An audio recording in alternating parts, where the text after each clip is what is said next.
Now, ano ba ang network? Ang network basically is a set of devices, okay, softwares and cables that enables the exchange of information and services between them. Kaya nga siya tinatawag na network. So para kang merong mga kasama, isang grupo kayo na anong ginagawa ninyo? Nagsishare kayo ng information, nagsishare kayo ng services. Ganun din pagdating sa computer networking, no?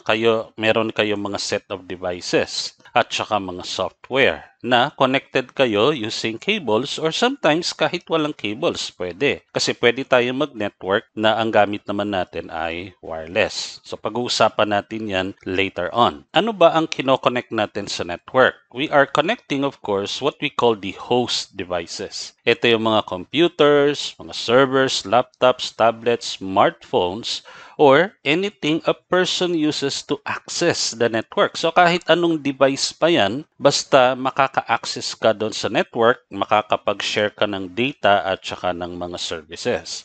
Ang tawag sa mga devices na yan ay host devices. Also, we have another set of devices, ang tawag naman natin mga network devices.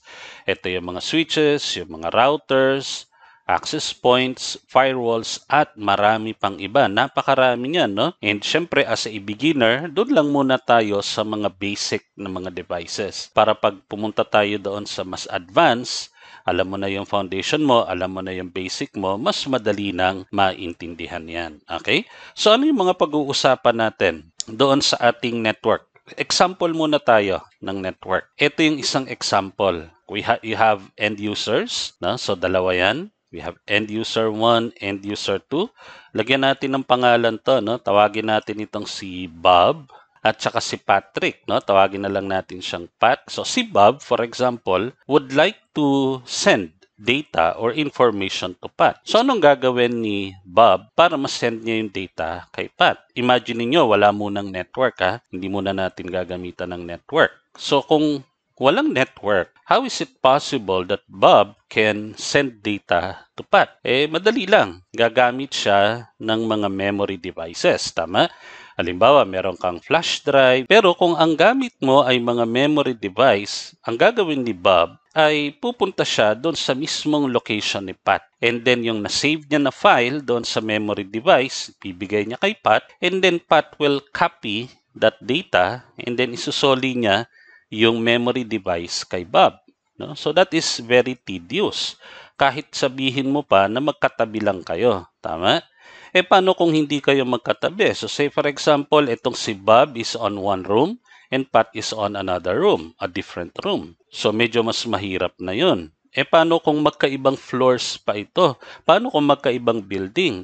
Ang mahirap pa, paano kung nasa Pilipinas si Bob, nasa Hong Kong si Pat? Yun ang magiging problema dahil wala tayong network. Buti na lang, meron tayong infrastructure na katulad nito para pag nagsisend ng data, yung isang end user, for example si Bob, going to Pat, ang gagawin na lang niya is send the data over the network and it will go to Pat nang walang problema kahit na nasaan pa silang dalawa, magkalapit man sila or magkalayo. And tayo na mga network engineers, ang trabaho natin is to actually create this infrastructure para itong dalawang end users natin makapag-communicate. Yun ang trabaho natin as network engineers. Gagawa tayo ng network na efficient and at the same time secure. No? So gumagamit tayo dito ng switch. This is another switch. Then you have a router. Meron kang access point. Sometimes they call it the wireless access point. But basically, when you call it access point, it's understood na yan ay wireless access point. We have couple of servers. We have the email server and the FTP server. From the name itself, no? Ito ay server. Ano ibig sabihin ng server? Taga-serve. At ano yung sinaserve niya? Yung service niya. Ano yung service niya? Email, for example. So say, for example, Bob would like to send an email to Pat. It will go to the email server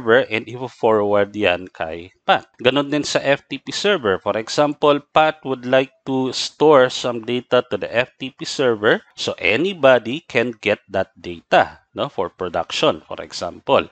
So Bob can go to the FTP server and titingnan niya kung ano yung data kakailanganin niya at magagamit niya. And also your router can connect to the wide area network. No? Not necessarily the internet. Ibig sabihin lang nito na same company pa rin pero nasa ibang lugar. So say for example, itong network na to ay nasa Pilipinas and you have branches for example in Japan, in Australia, in Hong Kong. You can create a network that interconnects all those branches and this branch, for example, na kahit malalayo. Kaya ang tawag natin doon is a wide area network. Or pwede rin tayo mag-connect dito ng another cloud and this will be our internet. Pero yung internet, public ito. Ibig sabihin, anybody can go to the internet and pwede silang kumuha ng mga services. Even your clients, even your employees can go to the internet and access these servers. But of course, kailangan maging secured siya. So yan yung basic ng network. Now, let's talk about yung mga devices naman.